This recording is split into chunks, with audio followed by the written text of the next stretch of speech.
Just in, Queen Margrethe's rare engagement gift to Princess Leonor and Prince Christian has sent shockwaves through the royal world. A queen's gift is never ordinary. It carries weight, symbolism, and meaning that stretches far beyond the glitter of jewels or the elegance of ceremony. And yet, what Queen Margrethe placed into the hands of Leonor and Christian was not what anyone expected. It was rare, it was personal, and it has left Europe asking, why now, why them, and why in this way? For centuries, royal gifts have marked transitions, crowning moments, unions of dynasties, and the sealing of alliances. But when it comes to Princess Leonor, Spain's future queen, and Prince Christian, Denmark's heir apparent, the gesture from Margrethe seems to have unlocked something deeper. Not just a gift, but a message across generations. Let us step back for a moment. Imagine the scene. A royal hall, quiet yet charged with anticipation. The Danish queen, a figure both regal and maternal, standing before two young heirs who carry the future of Europe's monarchies on their shoulders. In her hands, a small but unmistakably significant gift. The world expects diamonds, crowns, perhaps even a family heirloom tied to centuries of tradition. Instead, she surprises everyone. And this is where the story begins. The gift itself, though modest in appearance, was steeped in history. Crafted not for display, but for memory. Something meant not to dazzle the court, but to whisper to Leonor and Christian of their responsibilities, their love, and the delicate bridge between two nations. Some insiders suggest it belonged to Margrethe's own youth, a piece once entrusted to her as a princess navigating duty and desire. Others claim it symbolized unity between Spain and Denmark, a subtle nod to the possibility of futures entwined. But here is the real question: why give such a gift now? Why present it in the midst of whispers about Leonor and Christian's deepening bond? Was this Queen Margrethe's quiet blessing, or her gentle warning? From here, the threads of royal history weave into a larger picture. Leonor, having just begun stepping into her role with growing independence, is learning what it means to balance public duty with private longing. Christian, too, feels the weight of Denmark's expectations as he stands beside his father, Crown Prince Frederik, waiting for the day he too will wear the crown. Together, they represent youth on the brink of destiny. And Margrethe's gift seems to acknowledge not only their shared journey but the unspoken truth, that royalty is as much sacrifice as it is splendor. The symbolism of rare royal gifts is nothing new. Recall Queen Elizabeth II's keepsakes to her grandchildren, tokens not of wealth, but of meaning. Recall, too, how monarchs throughout history have used the language of objects to pass down wisdom that could not be spoken aloud. Was Margrethe's gift her way of saying, you are not just in love, you are stepping into history? Now, here's where curiosity deepens. If the gift truly held such symbolic weight, how did Leonor react? Witnesses describe her as visibly moved, her normally composed expression softened by the gravity of the moment.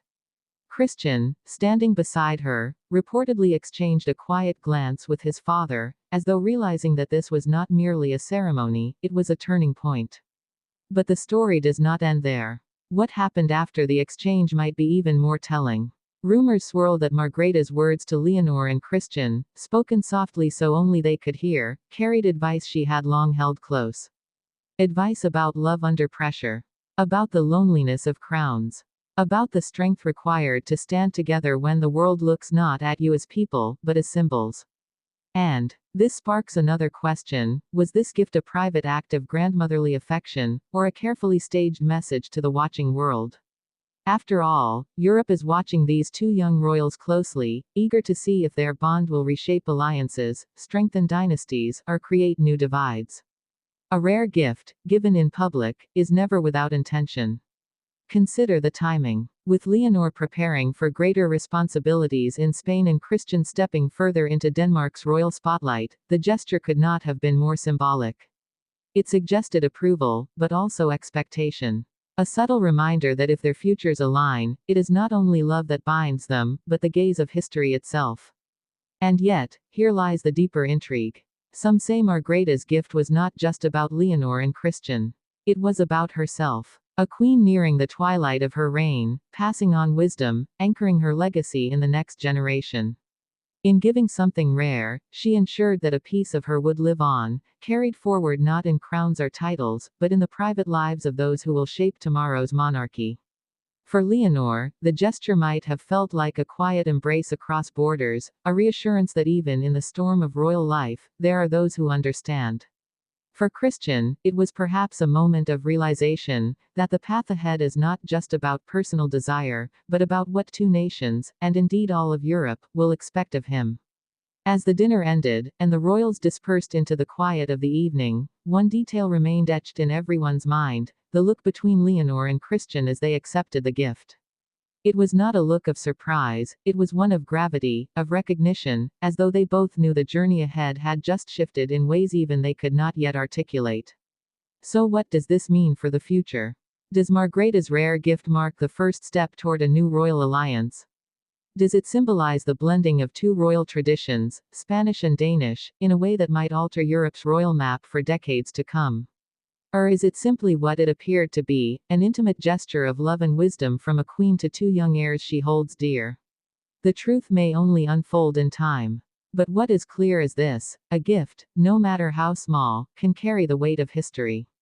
And when it comes from the hand of a queen, it can alter the course of hearts, families, and nations.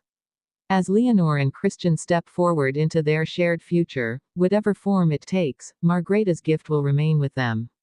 Not as a mere object, but as a living reminder that in love and in monarchy, every choice, every gesture, and every moment echoes far beyond the present.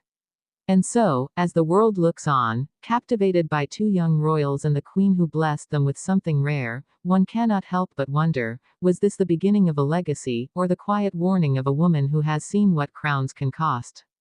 Only time will tell. But one thing is certain: this was not just a gift. It was a message. And it has left the world holding its breath, waiting for what comes next.